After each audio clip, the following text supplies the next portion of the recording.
দুর্দান্ত ড্রিবলিং, চোখ ধাঁধানো free kick আর নিখুঁত বল কন্ট্রোল। রোনালদিনহো ছিলেন জাদুর বাক্স। ফুটবল পায়ে যখন যা মন চেয়েছে রোনালদিনহো তখন তাই করেছেন। তার নো লুক পাস, নাটমেগ আর অতিমানবীয় বল কন্ট্রোলের পেছনে কোনো ব্যাখ্যা ছিল না, ছিল শুধু মুগ্ধতা। রোনালদিনহো ছিলেন কালো আবরণে ঢাকা 5 ফুট 9 ইঞ্চির এক হীরকখণ্ড। কাঁধ পর্যন্ত বিছানো লম্বা কালো চুল এবং মুখে স্বভাব সুলভ হাসি। খুব বিস্তৃত না, আবার খুব স্মিত না। এই হাসিটা শুধু তিনিই হাসতে পারতেন। ওই হাসিটাই যথেষ্ট ছিল। গোটা একটা প্রজন্মকে মায়ায় ফেলতেন। দীর্ঘ এক দশকেরও বেশি সময় ধরে তার উর্বর পা জোড়া ফুটবল মাঠে ফুল ফুটিয়েছে। ব্রাজিলের জার্সি গায়ে রোনালদিনহোর শৈল্পিক ফুটবলে বোধ হয়েছিল একটা প্রজন্ম। 1.5 যুগ পেরিয়ে গেলেও সেই ঘোর কাটেনি, হয়তো কখনো কাটবেও না। দরিদ্র পরিবারের সন্তান হলেও রোনালদিনহোর বাবা জোয়াও তার সন্তানদের দারিদ্রতা বুঝতে দিতেন না। কিন্তু তার বাবা একদিন সুইমিং পুলে হার্ট অ্যাটাকে প্রাণ হারান। রোনালদিনহোর মা ছিলেন নার্স। তার মায়ের জন্য তখন সংসার সামলানো কঠিন হয়ে যায়। এদিকে রোনালদিনহোর বয়স তখন মাত্র 8 বছর। তার বড় ভাই রবার্তোর বয়স 17। মায়ের কষ্ট কমাতে রবার্তো স্কুল ছেড়ে ওই বয়সেই আয়ের পথে নামেন। রোনালদিনহোর বাবা ছিলেন লোকাল ফুটবলার, তাই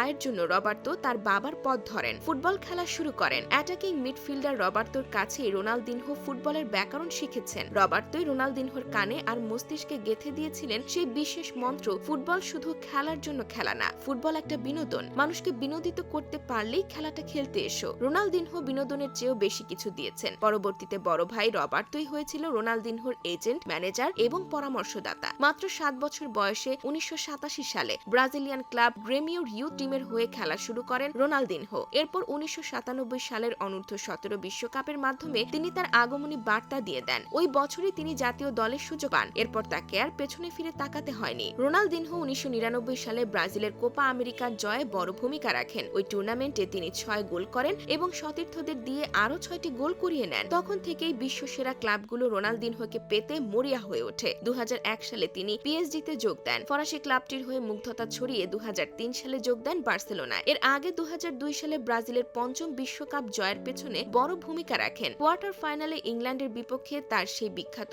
গোল এখনো সবার চোখে ভাসে। 2002 বিশ্বকাপের মাধ্যমে রোনালদিনহো তারকা থেকে মহা তারকা হয়ে যান আর নো ক্যাম্পে 5 বছরের ক্যারিয়ারের সবার হৃদয়ে জায়গা পাকা করে নেন। রোনালদিনহোর শৈল্পিক ফুটবলে ভর করে বার্সেলোনা অনেক শিরোপা জিতেছে। তিনি ছিলেন বার্সেলোনার জাগরণের নায়ক। 90-এর দশকের শেষের দিকে এসে নিজেদের উজ্জ্বলতা হারানো বার্সেলোনাকে রোনালদিনহো প্রায় একাই টেনে তুলেছিলেন। এক রোনালদিনহোর ঝলকে বার্সেলোনা ফিরে পেয়েছিল স্পন্সর ও দর্শক সমর্থন। রোনালদিনহোর অ্যাসিস্ট থেকেই লিওনেল মেসি বার্সেলোনার হয়ে তার প্রথম গোলটি করেছিলেন। মেসির প্রথম উদযাপনটাও রোনালদিনহোর কাঁধে চেপে হয়েছে। বার্সার হয়ে অনবদ্য পারফরমেন্সের সুবাদে রোনালদিনহো 2004 ও 2005 সালে ফিফা বর্ষসেরা পুরস্কার নিজের ঝুলিতে যোগ করেন। বার্সেলোনায় এনে দেন লা লিগা শিরোপা। রোনালদিনহো পরে এসি মিলানে যোগ দেন। ইতালিয়ান ক্লাবটির হয়ে সিআর লিগ শিরোপাও জেতেন। এরপরই ফর্ম পড়তের দিকে হেলে যায়। বাকি সময় তিনি এক ক্লাব ছেড়ে অন্য ক্লাবে গেছেন। এই সময়টায় তিনি খেলেছেন ফ্লেমেঙ্গো, অ্যাথলেটিকো মিনেইরো, কোয়েরেতারো ও ফ্লুমিন্সের হয়ে। রোনালদিনহো ছিলেন ফুটবলের হেয়ালি জাদুকর। ব্যক্তি জীবনে ছিলেন বড্ড বেখেয়ালি। একাধিক মামলায় জড়িয়েছেন, জেলেও গিয়েছেন। তবে নামটা যে রোনালদিনহো, জেল, জরিমানা ও মামলা নয়, ফুটবলই তাকে অমরত্ব এনে দিয়েছে।